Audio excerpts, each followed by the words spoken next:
Enquanto... Ok, então, iniciar a gravação. Temos aí hoje o Guilherme Sadowski, do Instituto de Ciência e Tecnologia do Final, ele vai falar para a gente aí o porquê o nosso mundo é quadridimensional. Guilherme, te passo a palavra agora. Bem, vou começar agradecendo o convite do Clebson e a presença de todos. Eu queria avisar que eu não estou vendo a interface do Google Meet, então, se vocês quiserem fazer uma pergunta, escrevam no chat, o Clebson lê e passa para mim, ou é só abrir o áudio. Por mim, não tem problema nenhum interromper enquanto eu estou falando. Bem, esse título que eu escolhi, claro que é um título meio sensacionalista. Eu não vou aqui dar nenhuma resposta definitiva do porquê o mundo é quadridimensional. Isso daí é apesar de ser um fato extremamente óbvio para nós físicos, para a pessoa leiga, em geral, a resposta é tridimensional, mas a gente sabe que se incluirmos relatividade, o jeito correto de olhar para o mundo é vê-lo como um espaço-tempo quadridimensional. Então, no fundo, eu escolhi esse título para ser um título bem motivador, um título físico, mas no fundo a desculpa é uma desculpa para falar de uma estrutura matemática que eu estou interessado no momento e que é uma estrutura matemática que foi pouco explorada desde que foi descoberta, apesar de ter sido descoberta desde os anos 50, os passos que foram dados na direção do estudo dessas estruturas têm sido muito devagar, envolve uma matemática sofisticada e tal. Mas exatamente por isso existem poucas pesquisas sobre esse assunto com aplicação na física, e a potencialidade, na verdade, é bem grande. Eu vou tentar falar das potencialidades dessa estrutura durante a apresentação. Bem, vamos lá. Então, basicamente, separei a apresentação em 3 pontos, aqui de maneira bem resumida, né? E a gente vai tomar boa parte do tempo no primeiro ponto, que é o que é o espaço-tempo, qual é a modelagem matemática, a estrutura matemática que a gente usa para o espaço-tempo. E a gente vai tomar muito tempo com isso para fundamentar tudo, e eu estou assumindo que a maioria das pessoas que estão ouvindo não tem muito conhecimento do que é uma variedade diferenciável suave, topologia diferencial, geometria diferencial, etc, etc. E uma vez que a gente tem esse fundamento bem resolvido, fica fácil explicar o ponto 2, o que são espaços-tempo exóticos, e o porquê eles oferecem uma possível explicação do porquê a gente vê o mundo como quadridimensional e não qualquer outra dimensão finita, né? Então vamos lá. Bem, fisicamente a gente aprende nas aulas de relatividade que o espaço-tempo deve ser visto como o conjunto de todos os eventos que aconteceram, estão acontecendo e acontecerão. Ou seja, seria literalmente toda a história do universo. E não só isso, mas esse conjunto tem que ter propriedades e estruturas sobre ele tais que possibilite você fazer física. E o que eu quero dizer com isso é que sobre esse conjunto a gente consegue escrever equações diferenciais, evolução de operadores, etc, etc. E isso vai ficar mais claro quando a gente avançar. Então, matematicamente, o espaço-tempo, de maneira geral, é visto como uma variedade, e eu vou assumir aqui n dimensões, porque o objetivo é provar que n igual a 2. Provar não, desculpa, dar uma indicação, uma possível resposta do porquê n igual a 4, não 2, n igual a 4. E bem, agora a gente vai tentar destrinchar o que uma, o que um n-manifold, que em tradução é uma n-variedade, n sendo a dimensão, significa, né?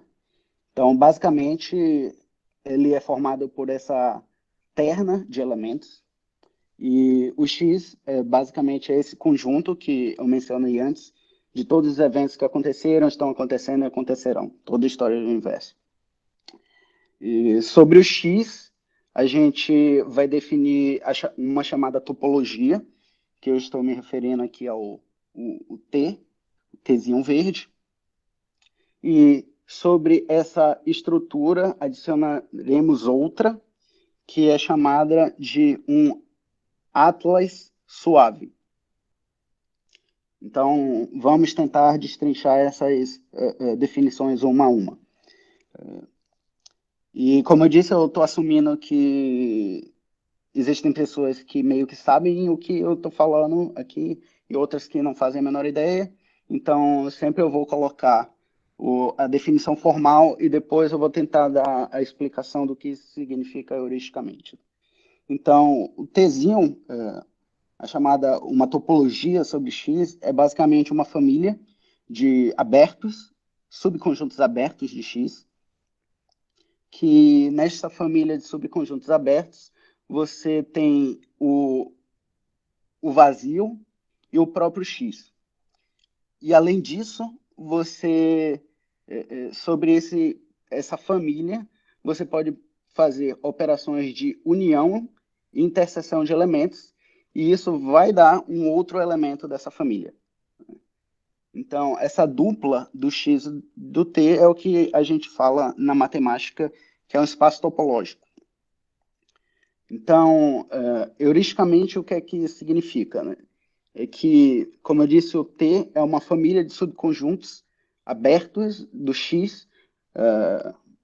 Isso, claro, como eu falei antes, contém o elemento vazio, contém o próprio X, mas você pode pensar que é basicamente, se você pensar o X sendo um conjunto, o T é você fazer uma partição do X em abertos. Você dizer que o X é formado de pedaços abertos, de subconjuntos abertos.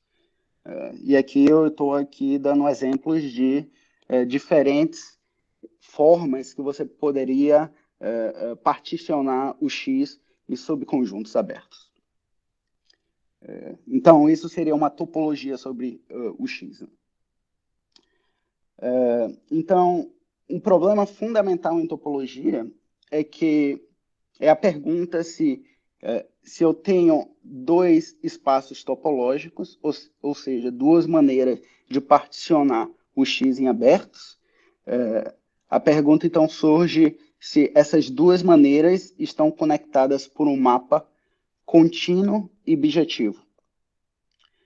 Ou seja, se eu consigo deformar essas linhas pontilhadas em verde de maneira contínua e inversível para essas outras linhas pontilhadas em verde.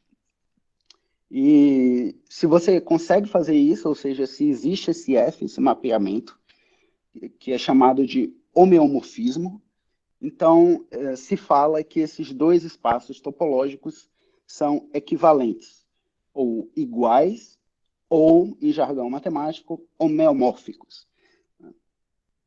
E, basicamente, é isso que é daí que surge aquela velha piada dos matemáticos, que o matemático não sabe a diferença entre uma rosquinha e uma caneca de café. Que, justamente, se você pegar o X, que é a caneca, e o XT, que é a caneca, e o XT', que é a rosquinha, esse mapa contínuo e cuja inversa também existe, contínuo e inversível, esse mapa existe. Então você consegue fazer essa deformação de forma contínua e inversível. E aí também está a vaca esférica. Bem, voltando aqui. Ok. Bem, então explicado o que é o elemento x e o que é o elemento t, agora vamos nos dedicar a entender o que é esse elemento acursivo dessa terna, que te dá o que é uma variedade diferenciável. Então, novamente, até esse A cursivo também é um conjunto, mas ele é um conjunto um pouco mais de elementos, digamos assim. Então, ele é um conjunto formado por pares, ou seja, cada elemento desse conjunto é um par de um O, e esse O aqui é um elemento de T, da topologia, daquela família de subconjuntos abertos, ou seja, o O é um subconjunto aberto, é um aberto. E não só isso, a gente quer que no a união de todos esses abertos forme o próprio conjunto X. Então é como se você tivesse o X e você está cobrindo ele de abertos. E esses φs são mapas que te levam destes abertos a abertos no Rn, ou seja, no espaço euclidiano n-dimensional, e eu estou colocando um n aqui porque eu comecei em n dimensões, e esse mapa é um homeomorfismo. E como eu falei antes, o homeomorfismo é um mapa que preserva as propriedades do espaço topológico, né? Então, o que eu estou querendo falar aqui é que nestes abertos, as propriedades topológicas do Rn são satisfeitas.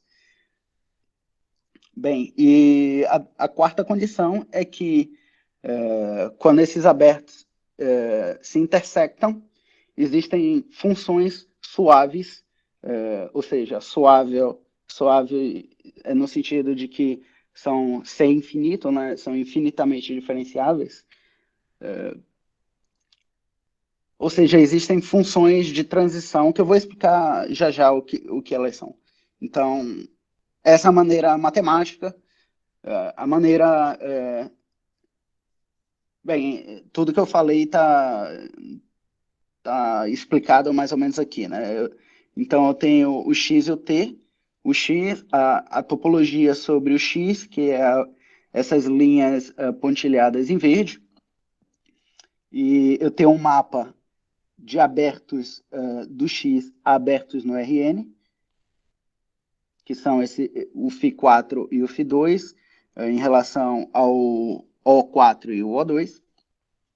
E, como eu falei, isso daqui, essa região aqui é a região de interseção destes dois abertos, e essas regiões de interseção é mapeada pelo φ4 para essa região aqui, e essa mesma região de interseção é mapeada pelo φ2 aqui. E as funções de transição são mapeamentos do Rn para o Rn que levam você dessas regiões de interseção de uma para outra de maneira suave, de maneira diferenciável. E, heuristicamente, o que é que isso tudo significa? Então, como eu falei antes, primeiro a gente quer que esse conjunto de abertos cubra todo X e que cada pedacinho, cada aberto desse, na verdade, seja como se fosse um pedacinho do Rn. Então, é como se eu tivesse te falando que o X é formado de pedaços do Rn que eu estou colando de maneira suave, de maneira que todas as vezes que eles intersectam, eu tenho funções de transição suaves entre eles. O que significa essa função de transição em si? Bem, esses mapas em si, no fundo,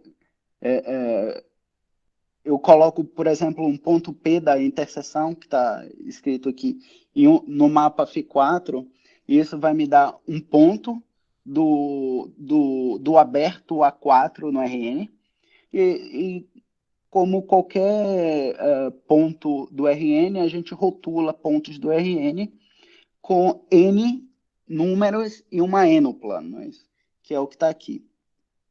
Então, o Φ4 de P é igual a justamente esses rótulos que a gente dá a um ponto de um aberto do RN. Isso é literalmente eu dar um sistema de coordenada para o ponto P. Eu estou rotulando o ponto P dessa variedade agora do X como se fosse um ponto do RN.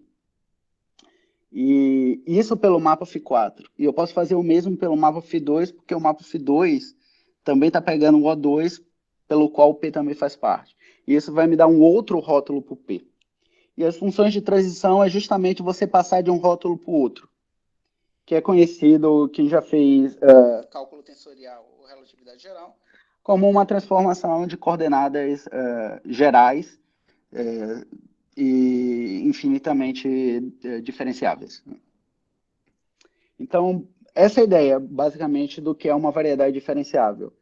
É uma generalização de uma variedade trivial, como o RN é, para uma coisa que as propriedades do RN são apenas locais, são apenas nestes abertos, nesses pequenos pedacinhos.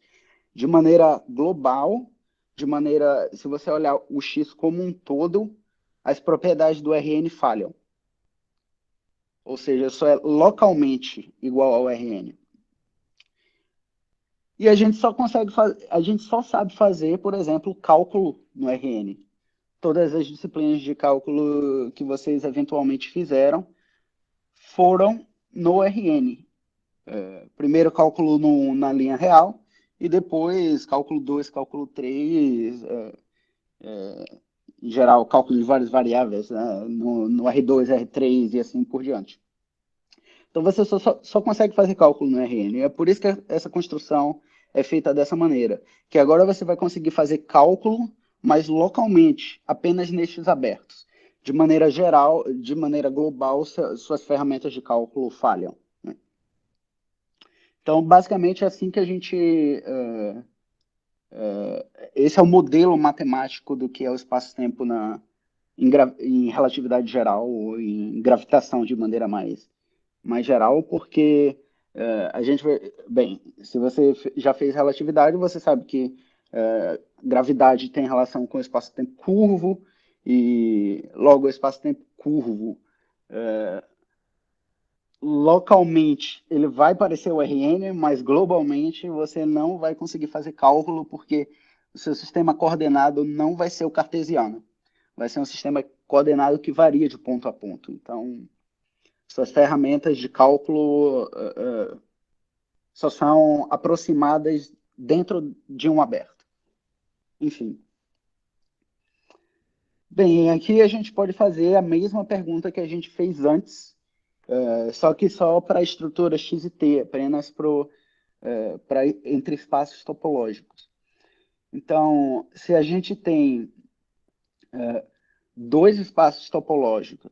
Por sinal, eu acho que eu não expliquei aqui que essas cores que eu estou colocando aqui, diferentes, né? É porque são rótulos diferentes, né? Ou seja, eu estou usando FIs diferentes. Imagine que cada cor dessa é um FI diferente, né? Então, cada cor dessa é um sistema de coordenadas local, né? Então, são rótulos euclidianos que eu estou dando para esses conjuntos abertos. Então, cada cor é um sistema de coordenada euclidiano. E, claro, elas podem se sobrepor, e toda vez que as cores se sobrepõem, existe uma transformação que relaciona um sistema coordenado a outro. E é suave. Bem, então, como eu estava iniciando a fala antes, a gente tem essa pergunta fundamental em, agora, topologia, topologia diferencial, porque agora colocamos essa estrutura diferencial, que é chamada de estrutura suave, né? Porque a gente está dizendo que essa estrutura diferencial é diferenciável a qualquer ordem que você queira.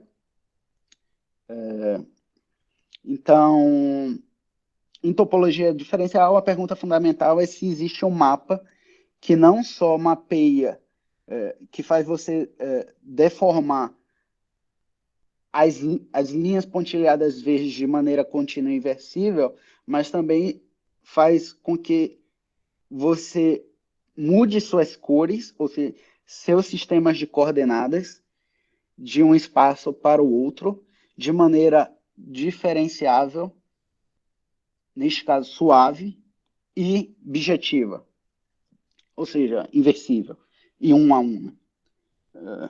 Então, quando isso acontece, dizemos novamente que essas duas variedades diferenciáveis agora, não simplesmente espaços topológicos, elas são ditas serem equivalentes ou difeomórficas. Esse F é o que se chama de difeomorfismo, que quem fez a relatividade geral já deve ter ouvido falar com certeza, que é tido como a simetria de calibre da gravitação. E talvez eu esclareça melhor essa frase mais tarde. Então, como eu estava falando, se esse mapa existir, essas duas variedades são ditas serem equivalentes ou pertencem à mesma classe de equivalência, e a gente abusa, a linguagem diz que elas são iguais, basicamente. Ao menos do ponto de vista físico, com certeza elas serão iguais se você está em uma teoria que é invariante por difeomorfismo. Bem, entendida essa construção matemática do espaço-tempo, ou seja, que é uma variedade diferenciável, agora estamos prontos para explicar o que é uma variedade diferenciável exótica, que é a estrutura que estamos interessados aqui nessa apresentação.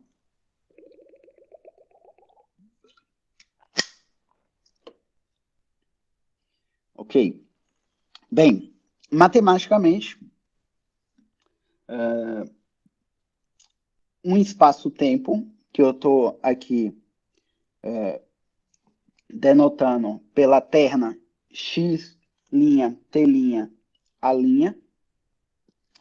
é dito ser exótico com relação a outro espaço-tempo, denotado por x, t e a, se essas duas condições foram satisfeitas. De cara, você já vê que o adjetivo exótico é relativo, né? Você está comparando dois espaços. Então, um espaço é exótico ao outro se eles, como espaços topológicos, ou seja, só considerando o x e o t, eles são equivalentes. Isso, voltando à discussão primeira, se eles são homeomórficos, se ele tem as mesmas propriedades topológicas, ou melhor, se existe aquele mapa contínuo e diferenciável, contínuo e inversível, que transforma a rosquinha na xícara de café. Mas, a nível deles sendo variedades diferenciáveis, eles não são equivalentes. Ou seja, eles são espaços homeomórficos, mas eles são espaços não difeomórficos. Bem, tentando explicar de maneira heurística novamente, temos aqui o espaço o espaço-tempo que eu estou tomando como referência aqui, que seria o padrão, e aqui o exótico, né? Então, temos aqui a topologia dada pelas linhas pontilhadas em verde e a estrutura suave, que é basicamente o sistema de referência, vários sistemas de referências euclidianos que cobrem toda o seu espaço topológico de maneira suave. Então, e isso denotado pelas cores, né? E aqui a mesma coisa, né? Então, a pergunta, bem, como eu estava falando antes, a primeira condição é basicamente se existe esse mapa que deforma as linhas pontilhadas em verde do lado esquerdo para o lado direito, daqui para cá, de maneira contínua e inversível. Então, essa é a primeira condição. Esse mapa tem que existir. Esses espaços são homeomórficos. A topologia é a mesma, nos dois.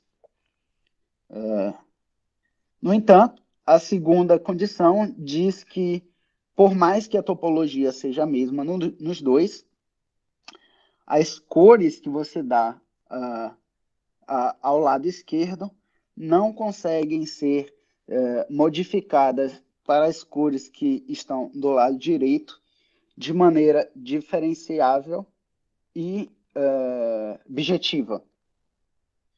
Ok? Então, quando essas condições são satisfeitas, esses espaços são ditos exóticos em relação ao outro. Ok.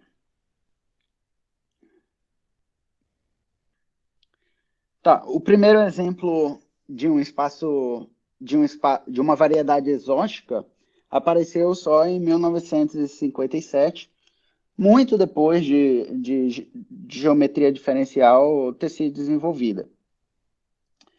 E isso levou muito tempo, por razões que eu vou tentar explicar um pouquinho mais já já.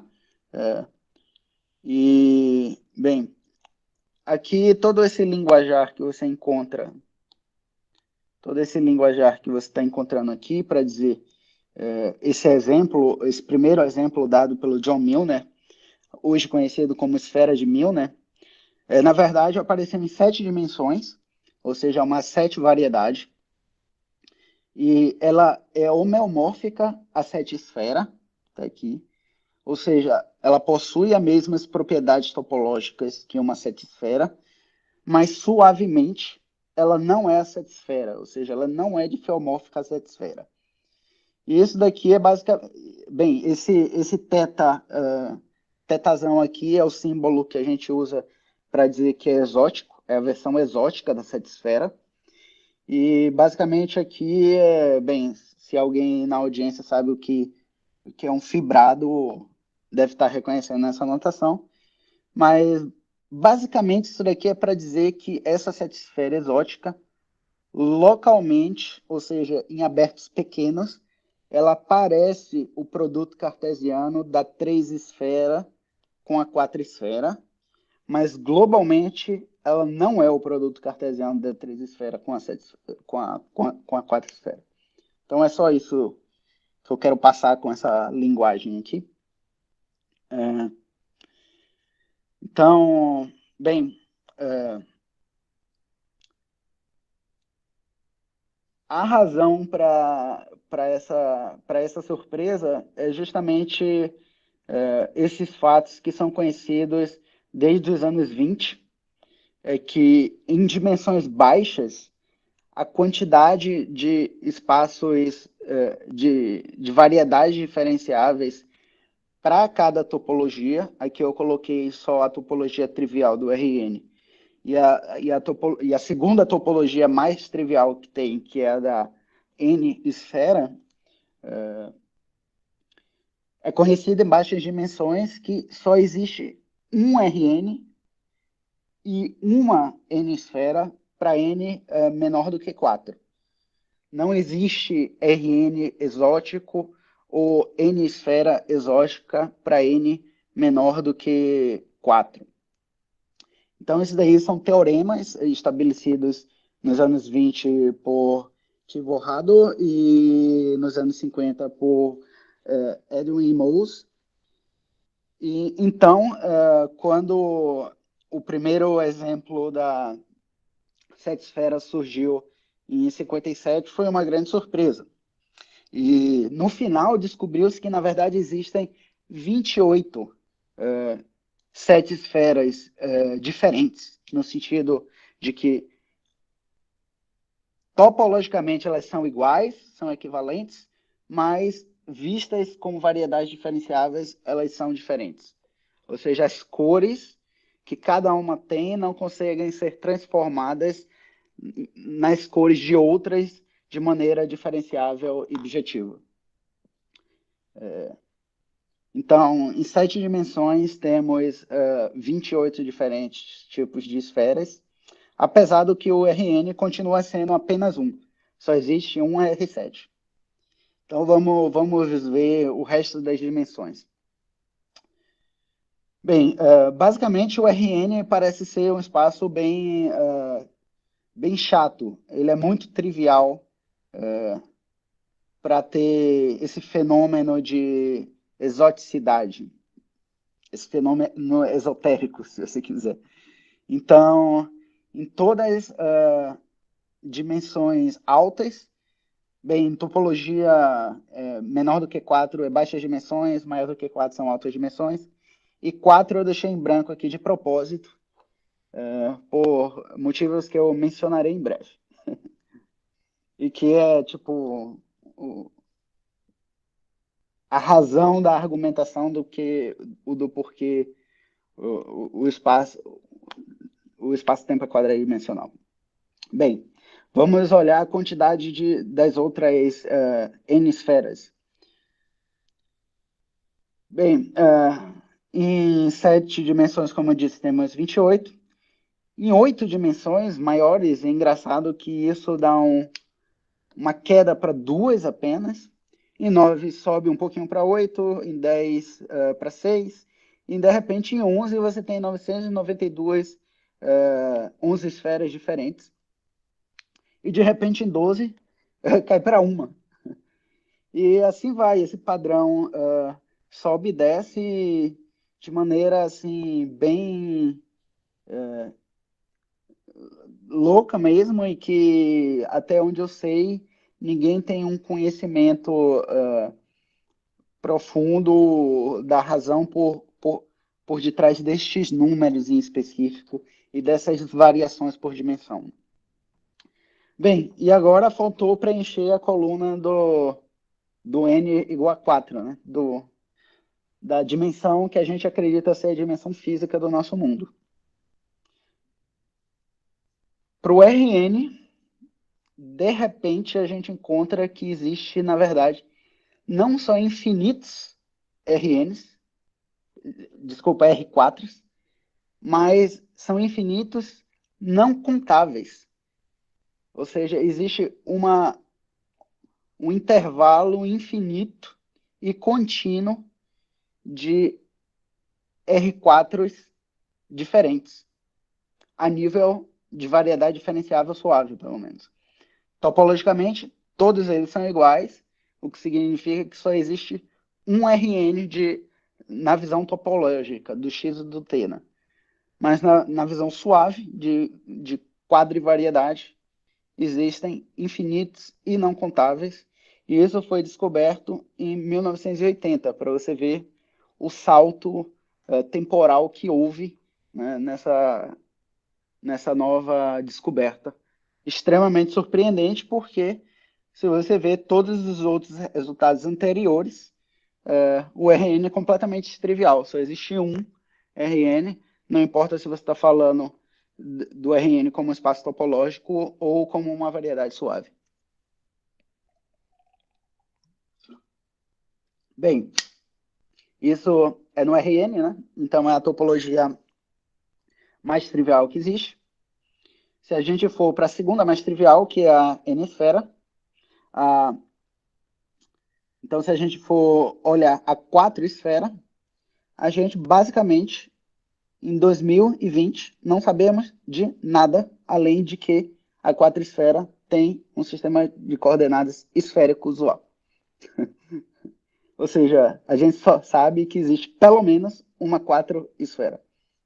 E nada mais é sabido sobre a 4 esfera. Se existem versões suaves, se existir, quantas são, finitas, infinitas, se infinitas, contáveis ou não contáveis, não sabemos nada. Bem, e com isso, chegamos à pergunta dessa apresentação: o porquê o mundo parece quadridimensional. E se a gente voltar aqui o slide, a gente vê que 4 dimensões, e veja que não existe nenhum argumento físico. Tudo que fizemos até agora foi matemática pura, topologia diferencial pura. Então você vê que no mundo abstrato da matemática, 4 dimensões é uma dimensão especial que difere em muito de todas as outras. Então, agora colocando argumentos físicos sobre esse fato, vamos ver basicamente no que dá.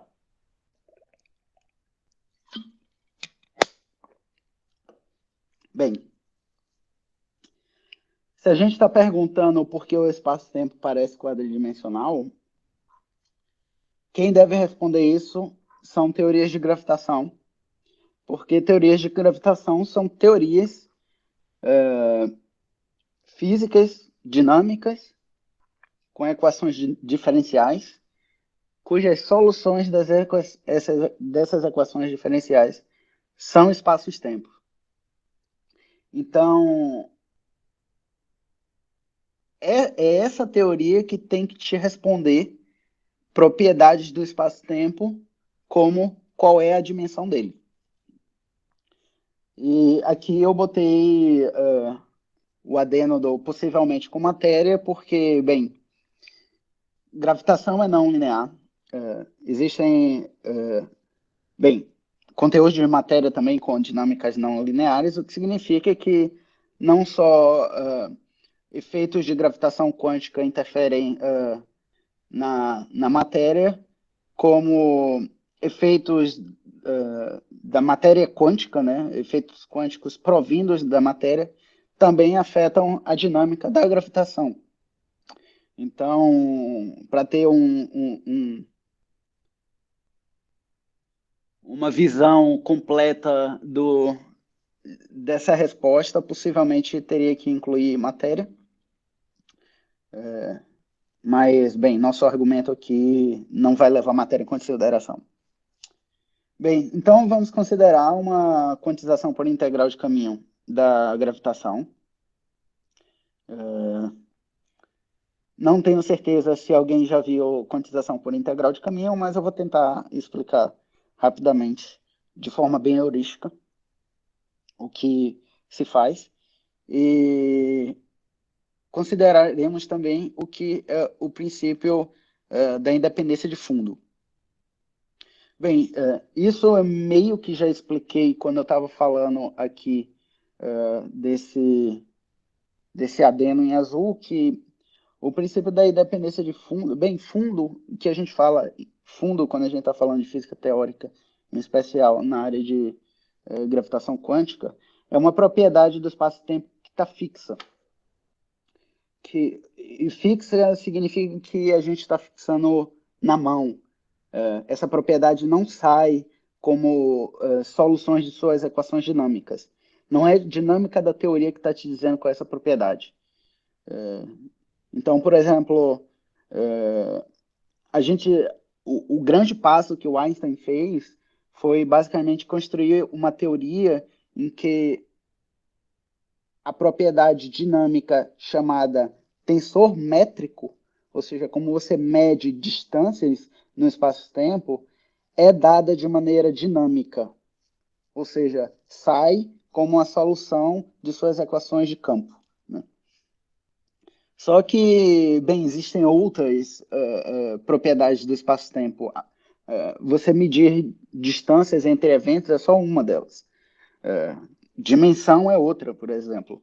E como a gente estava falando, vimos que espaço-tempo é uma variedade diferenciável. Então, você tem topologia, você tem essa estrutura suave, e todo o resto que você pode definir sobre sua variedade diferenciável.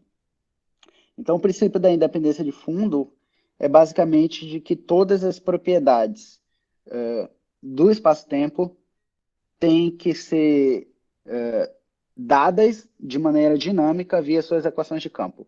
Você não deveria supor nada e colocar nenhuma informação sobre o espaço-tempo na mão. Como diz Bombaiano na tora. Bem, então vamos lá. Integral de caminho de Feynman, função de partição, é um outro nome também.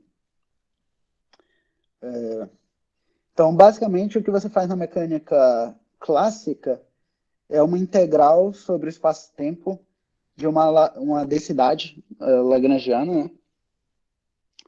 E na quântica, você basicamente quer uma integral também, mas você quer uma integral sobre o espaço de configurações de sua teoria. Ou seja, o espaço de configurações. Neste caso, que minhas configurações são tensores métricos, é o espaço em que cada ponto é um tensor métrico, né? Então, é esse espaço que eu estou fazendo essa integral por aqui, e essa divisão aqui é só basicamente para dizer, para quocientar métricas que são fisicamente equivalentes, ou seja, métricas que estão conectadas por diffeomorfismos. Ou seja, que existe um mapeamento, novamente, diferenciável e bijetivo que liga uma métrica a outra. E no aberto você vê isso simplesmente como uma transformação de coordenadas de uma métrica para outra. Bem,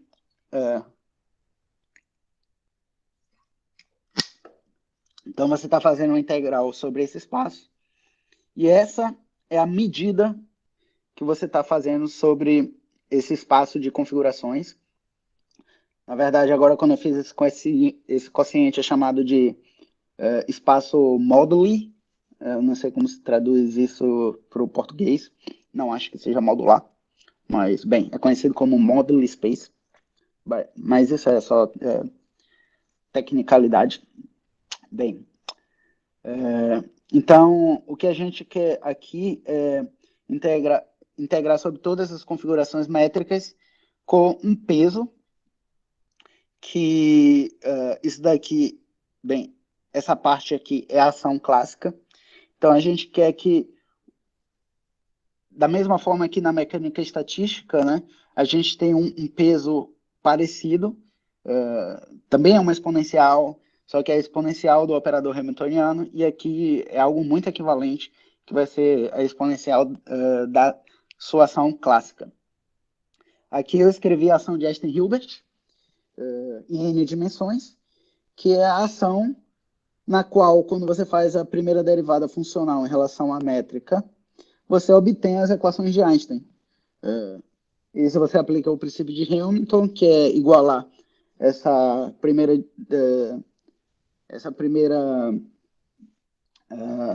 derivada funcional igual a zero, você obtém as equações de Einstein. Então, essa é a chamada equação de Einstein-Hilbert, que te dá a relatividade geral em n dimensões. Então, basicamente, isso daqui é a chamada abordagem de integral de caminho da gravitação. E não estarei preocupado aqui, e por isso serão argumentos bem mão abanando e bem heurísticos, de se essa integração é bem definida ou não. Se ela converge e se você consegue extrair qualquer física disso daí. Ou seja, se você consegue calcular valores esperados utilizando essa função de partição.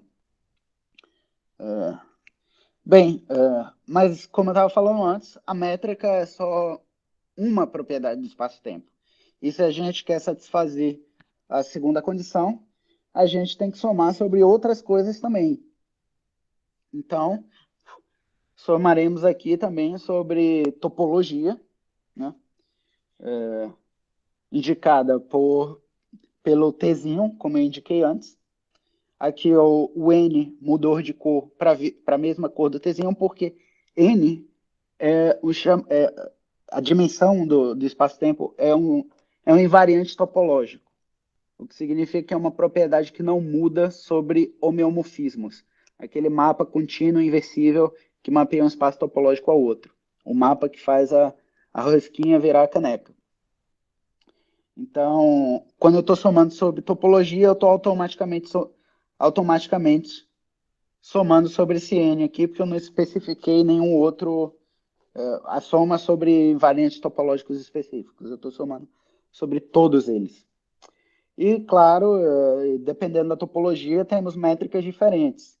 Uma rosquinha tem uma métrica, aceita uma métrica diferente de uma esfera.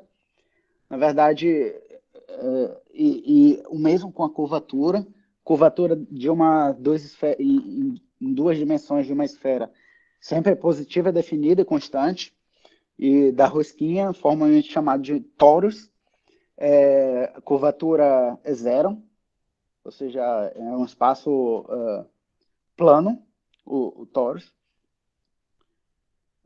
apesar de topologicamente não ser o R2. Enfim. Bem, então eu estou fazendo a soma sobre topologia e eu estou fazendo novamente esse quociente aqui pelo F, que são os homeomorfismos, porque eu quero somar sobre topologias inequivalentes, né? A gente quer somar sobre configurações que são inequivalentes, porque inequivalente significa que são configurações físicas diferentes. Eu não estou somando duas vezes ou mais vezes sobre uma mesma configuração física.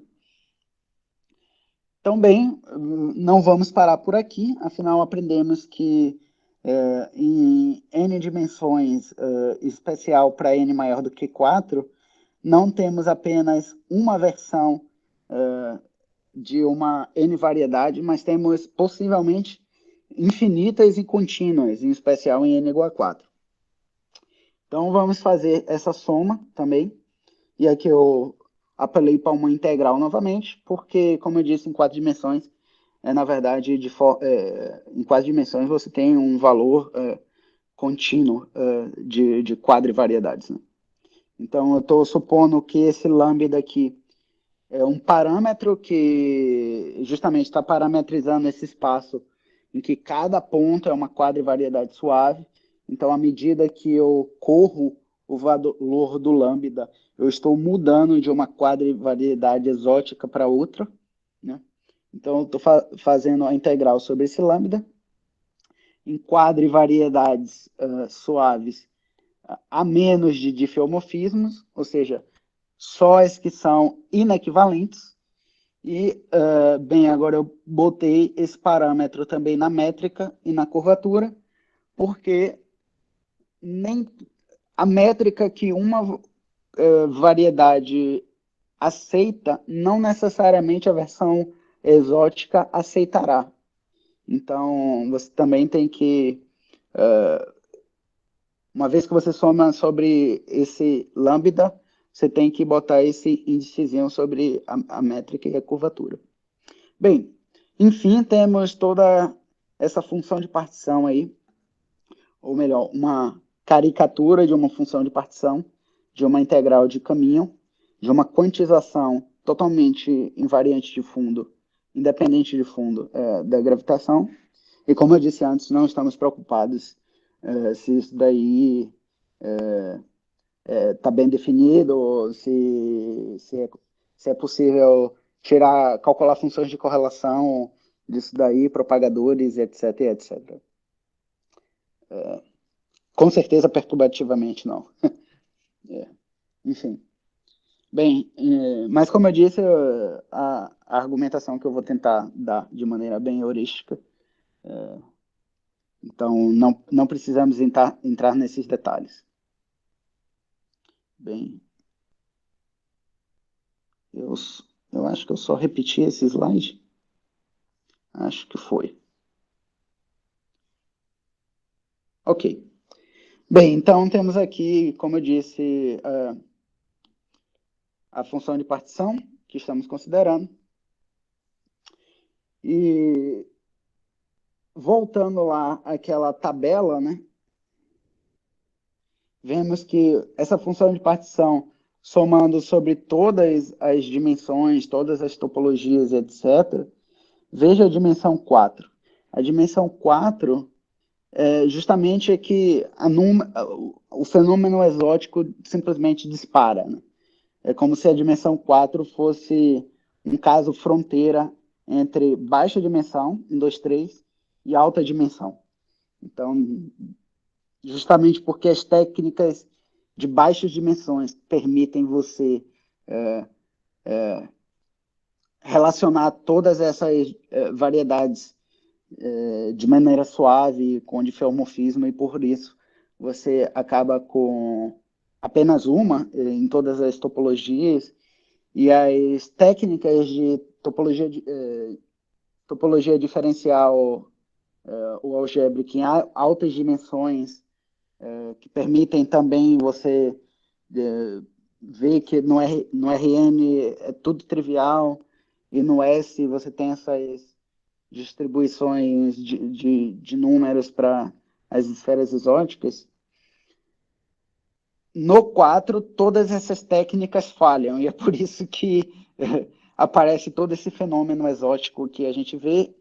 E, bem, voltando à função de partição, a gente está somando sobre todas essas variedades, porque variedades são espaço-tempo, são espaços-tempos, e uma quantização por integral de caminho da gravitação, a gente quer somar sobre todos os espaços-tempos, levando os espaços tendo a exponencial da ação como o peso de cada configuração, né? A gente vê que se essas variedades exóticas n-dimensionais não forem fortemente suprimidas, então as configurações quadridimensionais vão dominar a integral de caminho, porque elas são muito mais numerosas.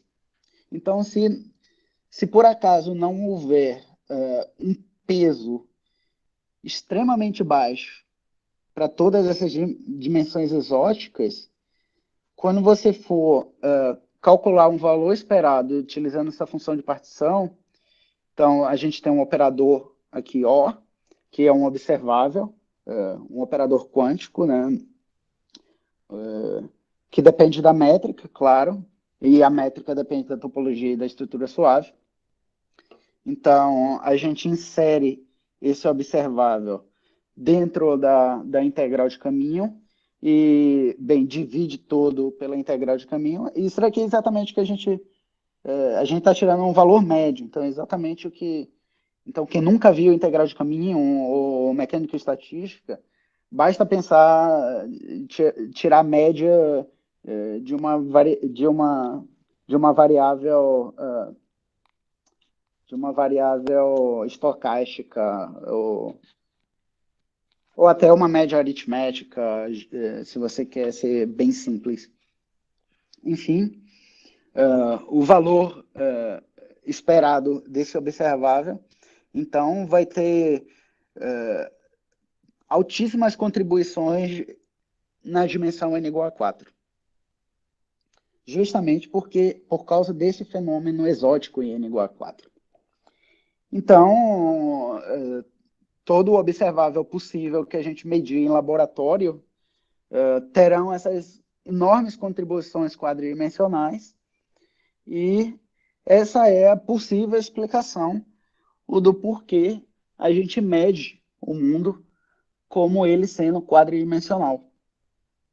No fundo, a gente está fazendo essa teoria quântica não supondo a dimensão do espaço-tempo, não supondo a topologia do espaço-tempo, não supondo a estrutura diferenciável, nem a métrica do espaço-tempo.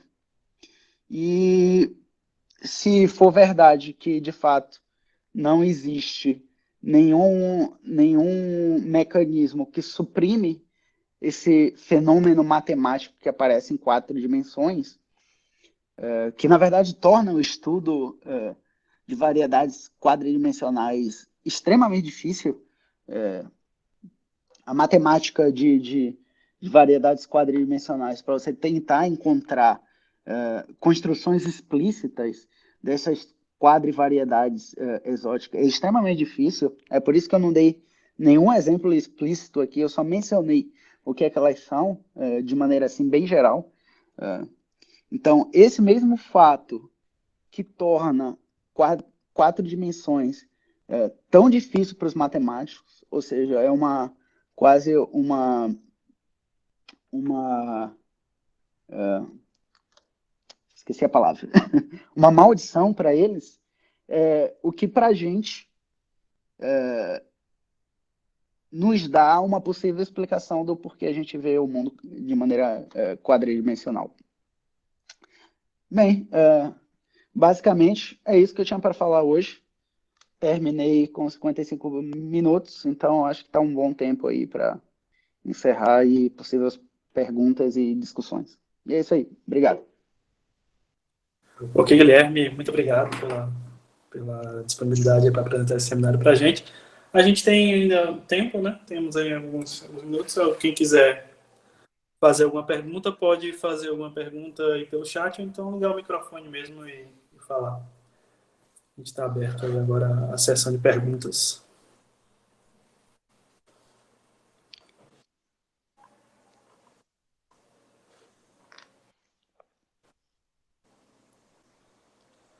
Olhando aqui pelo chat, tem alguns estudantes da física, alguns professores.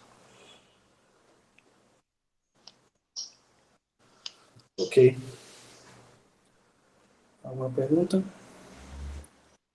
Parece que eu fui ou muito claro ou muito obscuro.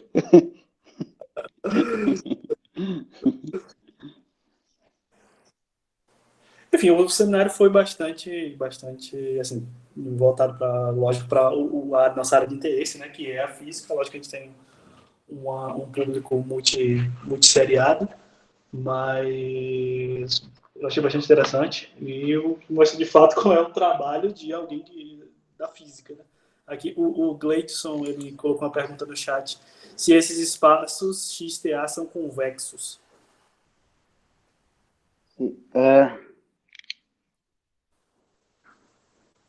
Se os espaços XTA são convexos. Não, eu não Conecta. estou fazendo. Ou seja, se variedades quadridimensionais, n-dimensionais que eu estou falando aqui são convexas. Conexas, ele falou. Conexas. Isso. Ele tinha lido. Conectadas. Isso, provavelmente. Ok. Sim, no que eu estou supondo aqui, eu estou supondo, sim, que esse Tzinho verde, a topologia, eu não estou somando sobre espaços-tempos desconexos. Eu também não estou somando sobre espaços-tempo não orientáveis.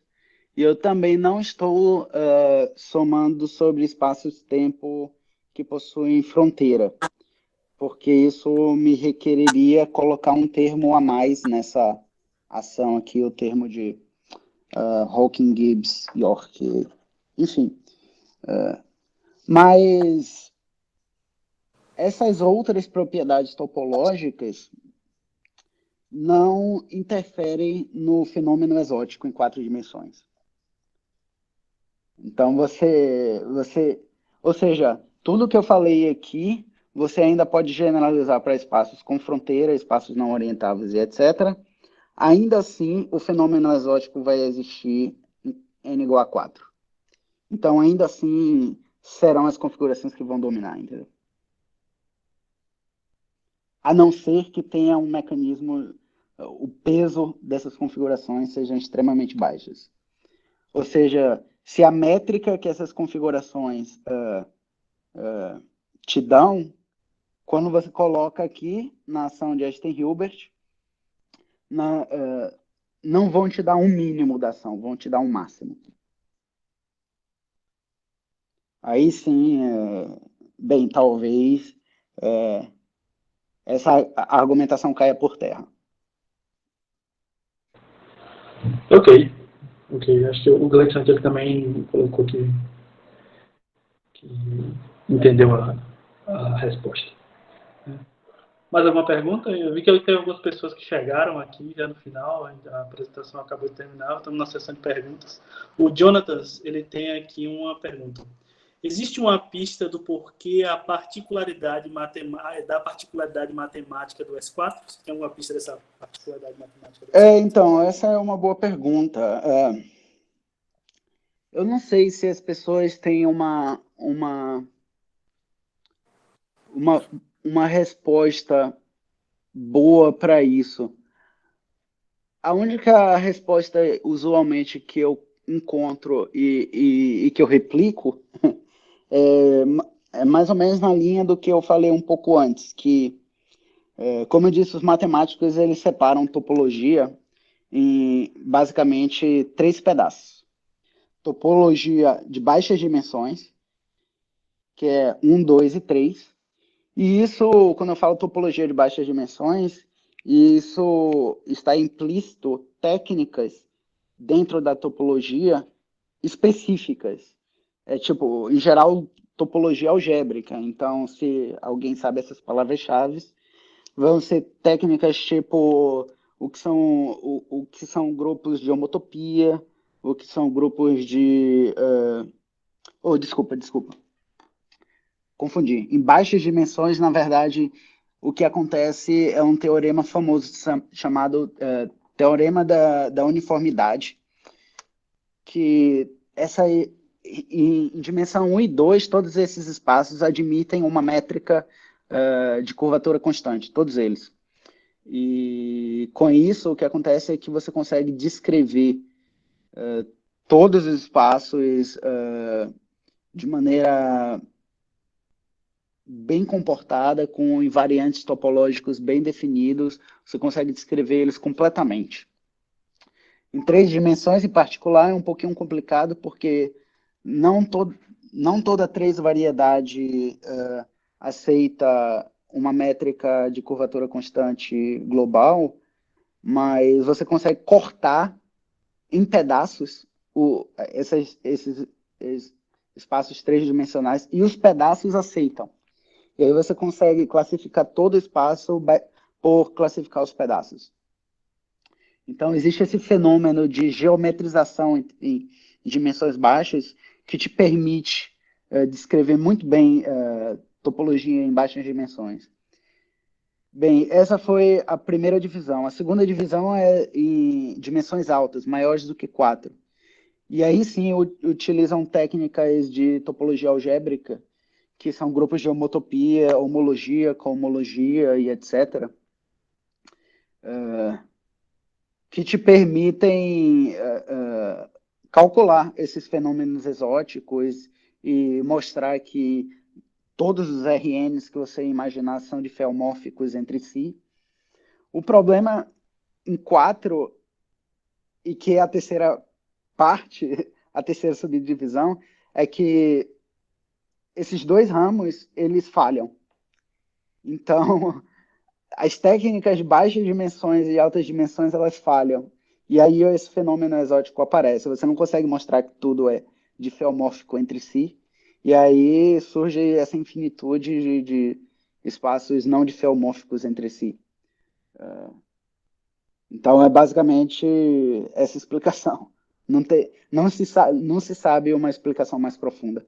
Até porque a gente só conhece bem em 4 dimensões o RN, né? A gente não sabe as outras topologias.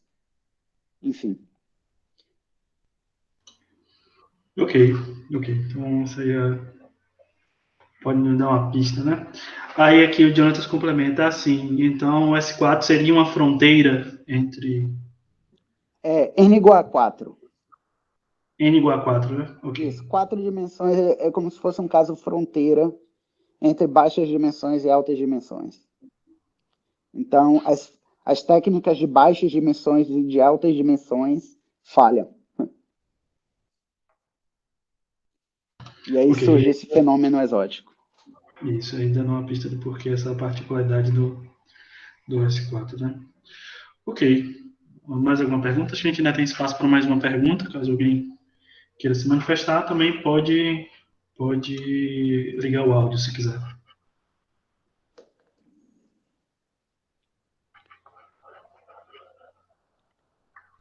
Bem, o que eu posso enfatizar é que, bem, eu só abordei uma pergunta física, né? Porque o espaço-tempo é quadridimensional. Mas no início eu mencionei que essa estrutura matemática tem muita potencialidade na física, né? E o que eu queria dizer com isso é que ela abre uma janela de uma maneira muito parecida de que topologia não trivial, em comparação com topologia trivial, abriu na física há décadas atrás. Por exemplo, com, com essa variedade, por exemplo, né, a métrica de Schwarzschild no buraco negro, né? Se de fato esse fenômeno exótico existe para todas as topologias, a métrica de Schwarzschild não é uma topologia do R4, mas é uma topologia do S2 cross R2. Se essa topologia tem uma versão exótica, ou seja, se é possível estender a métrica de Schwarzschild para além, teríamos uma métrica estendida nessa variedade, nessa versão exótica de Schwarzschild, que seria um novo modelo de buraco negro, por exemplo, um buraco negro exótico, que possivelmente teria uma física diferente do usual, por exemplo. E de maneira geral, da mesma forma que topologia não trivial na física, em especial em teoria de campos, te dá a possibilidade de, mesmo no vácuo, aparecerem cargas, seja elétrica, gravitacional ou etc., ou topológica. Bem, esses tipos de cargas são descritas, são as chamadas cargas topológicas. Ou seja, mesmo no vácuo, por causa de efeitos topológicos, parece que existe matéria, uma carga, um elétron, por exemplo. Da mesma maneira aqui, isso é verdade. Só que o motivo não é topológico, o motivo é suave. Ou seja, aparecerão pontos no espaço-tempo em que seu campo não é suave, ou seja, é singular, e um ponto onde o campo não é singular é o que a gente entende como monopolo, por exemplo. Então, em um espaço-tempo exótico, a gente tem a possibilidade de escrever as equações de Einstein no vácuo e ainda assim obter soluções que não são soluções de vácuo, por exemplo.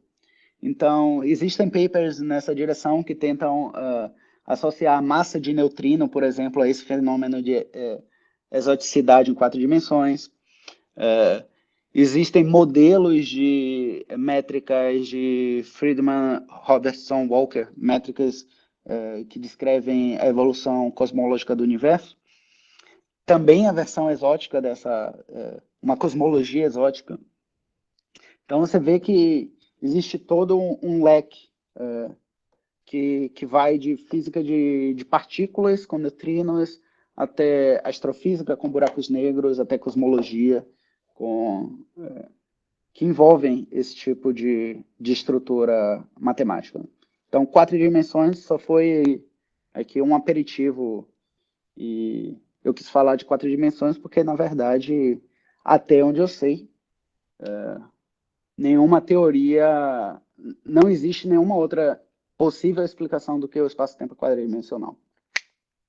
Existem teorias, abordagens de gravitação quântica em que você não assume espaço-tempo nem dimensão. Em geral, são abordagens que discretizam o espaço-tempo. E o problema é quando você toma o limite do contínuo dessas abordagens, em geral você não obtém um espaço-tempo suave quadridimensional. Mas bem, eles argumentam que são patologias que possivelmente podem ser resolvidas, etc, etc. E a abordagem mais formosa, que é cordas, por exemplo, cordas é muito conhecido, o pessoal fala muito, cordas fixa a dimensão do espaço-tempo e tal. É verdade, cordas fixa a dimensão do espaço-tempo, mas fixa no número que até onde a gente sabe é errado. fixa em 11, se você está em cordas supersimétricas, se você está em cordas bosônicas, fixa em 23. E a razão para isso é só a estrutura matemática da teoria, ou seja, cordas só funciona nessa dimensão, não é que cordas fixa a dimensão do espaço-tempo, ou te dá dinamicamente a dimensão do espaço-tempo. Ela só funciona nessa dimensão. Então, enfim. Então, é por isso que eu escolhi o tema dessa fala, dessa apresentação, como essa aplicação em particular dessa estrutura exótica em 4 dimensões. Enfim, falei demais já. Tranquilo. Ok. Eu acho que isso é isso para não se nos alongar. Nos agradecer mais uma vez aí a presença do Guilherme. Um prazer tê-lo conosco aqui nos nossos seminários. Agradecer também ao público que prestigiou a apresentação. Eu vou finalizar a gravação aqui, então.